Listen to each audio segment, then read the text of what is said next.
Mosin Nagants, PPSH submachine guns, and satchel charges. This is every weapon used by the Red Army infantry to push all the way to Berlin. Starting off with rifles and carbines. Mosin Nagant M1891. This legendary bolt-action rifle became the backbone of the Soviet infantry throughout the war. It was incredibly simple and rugged, capable of functioning in the freezing Russian winter when more complex German weapons froze solid. Over 17 million were produced, making it the most common rifle in Soviet hands. SVT-40. This semi-automatic rifle was designed to modernize the Red Army before the war.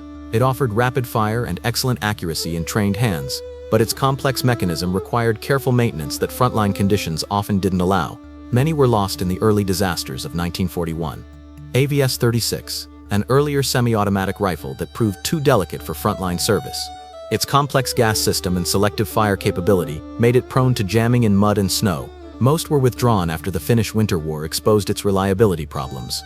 Mosin Nagant M1938 carbine, a shortened version of the standard rifle designed for cavalry and support troops. Its compact size made it easier to carry, though the shorter barrel reduced accuracy at long range. It remained in production throughout the war for second-line units. Mosin Nagant M1944 carbine, the final evolution featuring a permanently attached folding bayonet. This improved design arrived late in the war and incorporated lessons learned from years of combat.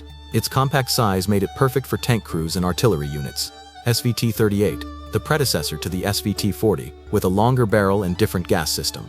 Production was limited before being replaced by the improved model. Those that saw service were valued by marksmen for their accuracy and rapid-fire capability. AVT-40, a full automatic variant of the SVT-40 designed for squad support. Its ability to fire full auto gave squads extra firepower, but the recoil made it difficult to control and caused accelerated wear on components. Production was limited due to reliability concerns. Submachine guns, PPS-41. This iconic submachine gun became the symbol of Soviet firepower. Its 71-round drum magazine and blistering 900 rounds per minute rate of fire made it devastating in close combat. Simple to manufacture and incredibly reliable, entire battalions were armed with nothing else during urban assaults. PPS-43, a simplified wartime design created during the desperate siege of Leningrad. Made from stamped steel with minimal machining, it was cheaper and faster to produce than the PPS while remaining reliable. Its folding stock made it perfect for tank crews and reconnaissance units. PPD-40, an earlier submachine gun that featured excellent craftsmanship but was too expensive for mass production. It used the same 71-round drum as the PPS-WH and served effectively in the early war before being replaced by simpler designs. The predecessor to the PPS-43, this weapon was literally designed in besieged Leningrad. Its crude stamped construction reflected desperate wartime conditions, but it worked reliably and could be produced in factories under constant bombardment. PPD-34-38, the very first Soviet submachine gun adopted before the war. Its excellent quality and reliability made it effective, but complex machining requirements limited production. Most saw service in the Finnish Winter War before newer designs arrived. Machine guns. Maxim M1910. This water-cooled heavy machine gun was a relic from World War I that served throughout World War II. Mounted on a distinctive wheeled carriage, it was heavy and outdated, but absolutely reliable. Its sustained fire capability made it valuable for defensive positions despite its weight. DP-28. Easily recognized by its distinctive top-mounted pan magazine, this light machine gun became the standard squad support weapon. Simple and reliable, it could keep firing in conditions that jammed more complex weapons. The large pan held 47 rounds and gave squads crucial suppressive fire. DT, a tank-mounted version of the DP-28 with a smaller magazine and modified for use in armored vehicles. It provided defensive armament for tanks and armored cars, though its limited ammunition capacity was a weakness during prolonged engagements. DSEH-K, this massive 12.7mm heavy machine gun, was the Soviet answer to the Browning 50 cal. Its powerful rounds could penetrate light armor and shoot down aircraft. Mounted on trucks, tanks, and fortifications, it provided devastating long-range firepower. It was lighter, easier to manufacture, and just as reliable. Its improved design made it easier for crews to move and redeploy during offensive operations. DSETS-39, an attempt to create a universal machine gun that failed due to reliability problems. Its complex mechanism jammed frequently in combat conditions. Production was halted after the disastrous 1939-40 Finnish Winter War exposed its flaws. Sniper rifles. Mosin Nagant PU Sniper. The standard Soviet sniper rifle, equipped with a 3.5 by PU scope. Simple, rugged, and accurate, it armed thousands of Soviet snipers, including legendary marksmen like Vasily Zaitsev. The heavy 7.62x54R cartridge remained lethal at extreme ranges. Mosin Nagant PE Sniper, an earlier variant with a side-mounted PE scope offering 4x magnification. Production ceased in 1940, but existing rifles remained in service throughout the war. The side mount allowed use of stripper clips for faster reloading.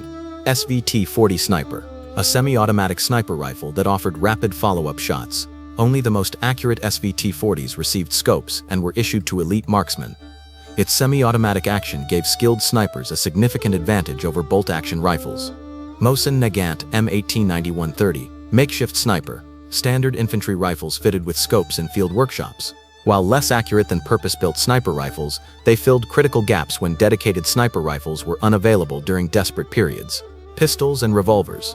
Tokarev TT-33, the standard Soviet officer's pistol featuring a flat profile and powerful 7.62x25mm cartridge. Simple and reliable, its high-velocity round could penetrate body armor and wooden cover better than most pistols. Officers and tank crews carried it throughout the war. Nagant M1895, an ancient revolver design that somehow remained in production throughout the war. Its unique gas seal system made it the only revolver that could effectively use a suppressor, issued to officers and rear area troops when better pistols weren't available. Makarov PM. This pistol actually entered service after the war, but prototypes were tested in late 1945. Its compact size and reliability would make it the standard Soviet sidearm for decades, though it arrived too late for wartime service. Anti-tank weapons. PTRD-41. A massive 14.5mm anti-tank rifle that could punch through early German tank armor. Operated by a single soldier, its devastating recoil and weight made it brutal to fire. As German armor thickened, it shifted to anti-vehicle and anti-aircraft roles. PTRD-41, a semi-automatic version of the anti-tank rifle with a 5-round magazine. Its ability to fire rapidly made it more effective than the single-shot PTRD, though it was heavier and more complex. Both weapons could destroy light vehicles and aircraft. Ampulomet, a bizarre smoothbore mortar-like weapon that fired glass bottles filled with incendiary liquid. Desperate Soviet troops used it during the early war to attack German tanks. Its short range and fragile ammunition made it dangerous for the user. RPG-43, a handheld anti-tank grenade featuring a shaped charge warhead and fabric drogue for stabilization. Soldiers had to get dangerously close to use it, but its shaped charge could penetrate most German armor. Thousands were produced for desperate infantry assaults. RPG-6, an improved anti-tank grenade with a larger warhead capable of defeating heavier armor. It arrived too late to see extensive service but proved effective against German heavy tanks during the final offensives into Germany. Anti-aircraft weapons. Maxim Tokarev, twin or quadruple Maxim machine guns mounted together for anti-aircraft use. The combined fire from multiple guns created a wall of lead that could bring down low-flying aircraft, widely used for airfield and rear area defense. DSHK anti-aircraft, the heavy 12.7mm machine gun, mounted on anti-aircraft mounts. Its powerful rounds could reach aircraft at higher altitudes than rifle-caliber weapons, effective against dive bombers and ground attack aircraft that came too low. Grenades. RGD-33, a stick grenade similar to German designs with a fragmentation sleeve. Soldiers could throw it further than round grenades, and the sleeve created deadly fragments. Without the sleeve, it became an offensive grenade for close assaults. F1, a defensive fragmentation grenade with a distinctive pineapple-shaped body. Its thick cast iron casing shattered into lethal fragments with a deadly radius of 30 meters. Soviet infantry called it the Lemunka, or Little Lemon. RG-42, a simpler offensive grenade made from sheet metal. Cheaper and faster to produce than the F1, it had less fragmentation but could be thrown further, ideal for assaulting trenches and buildings where fragments were less important than concussion. RPG-40, an anti-tank grenade with a shaped charge warhead. Soldiers had to throw it directly at the tank's armor, requiring dangerous close approaches. Its effectiveness declined as German armor thickened, but it remained useful against lighter vehicles. Flamethrowers. ROX-2, a backpack flamethrower disguised to look like a standard rifle and pack. This clever camouflage prevented German snipers from targeting the operators, who were priority targets. Its fuel tank could deliver 6 to 8 bursts of flame out to 40 meters. ROX-3, an improved version with better range and fuel capacity. The psychological impact of flamethrowers was devastating, and they proved especially effective for clearing bunkers and fortified buildings during urban combat. Mortars. 50 PM-41, a lightweight 50mm mortar that could be carried and operated by a single soldier. Its portability made it perfect for infantry support, though its small shell size limited effectiveness. Entire battalions received them for immediate fire support. 82 p.m. The Kriki.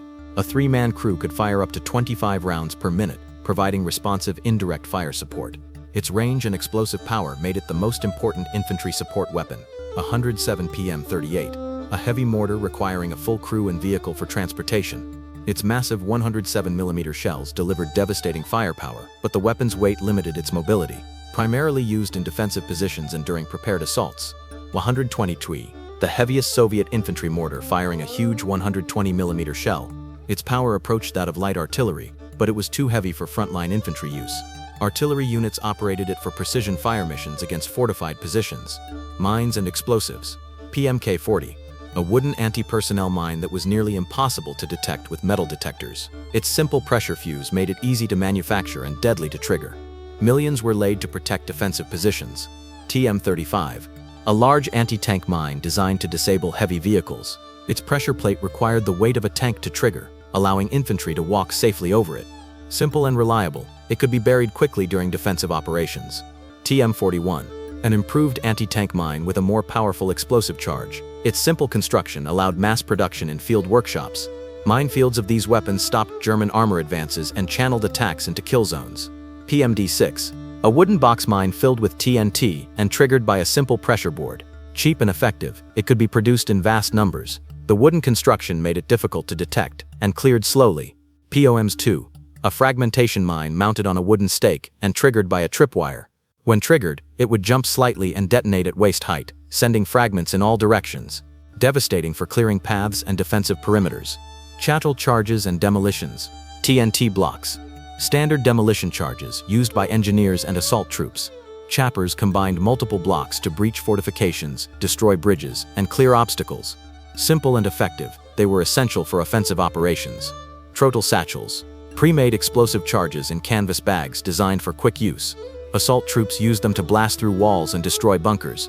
Their standardized size made them easier to carry and deploy than field improvised charges. Signal equipment. Flare pistols. Single-shot pistols firing colored flares for signaling and illumination.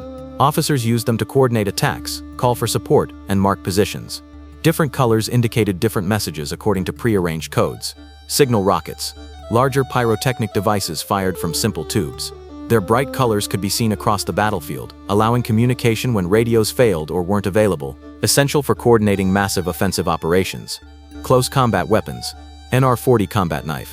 The standard Soviet combat knife with a distinctive black handle and straight blade. Simple and utilitarian, it served as both tool and weapon. Scouts and reconnaissance troops relied on it for silent operations. Entrenching tool. A simple folding shovel that doubled as a lethal close combat weapon. Soviet soldiers used it to dig foxholes and bash German skulls with equal effectiveness. Its weight and sharp edge made it devastating in hand-to-hand fighting. Bayonets. The standard socket bayonet for Mosin-Nagant rifles turned the weapon into a spear. Soviet doctrine emphasized aggressive bayonet charges, and these simple blades were essential for the brutal close-quarters fighting in cities and trenches. Captured weapons. German MP-40. Captured German submachine guns were prized by Soviet troops for their low recoil and reliability. Officers and elite units preferentially used captured weapons when available, as they were often superior to early Soviet designs. German MG-34-42. Captured German machine guns with their incredible rate of fire were turned against their former owners. Soviet troops used any captured weapons they could maintain, and German machine guns were particularly valued. German Mauser rifles. Kar-98K rifles captured in huge numbers were pressed into Soviet service. Their excellent accuracy and reliability made them valuable sniper platforms when fitted with captured German scopes.